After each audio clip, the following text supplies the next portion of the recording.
হ্যাঁ সেটা তো একদম টেনে বেরিয়ে যাওয়া দেখে না অতটা স্পিড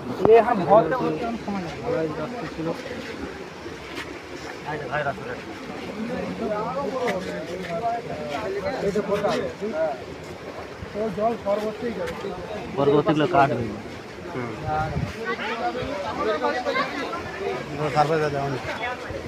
ভিড়ে তুলে আর কি করবে।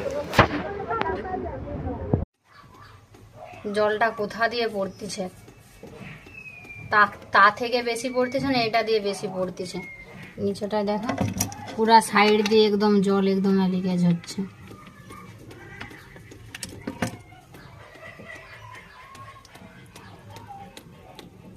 পুরো কিভাবে গড়ে গড়ে আসতেছে।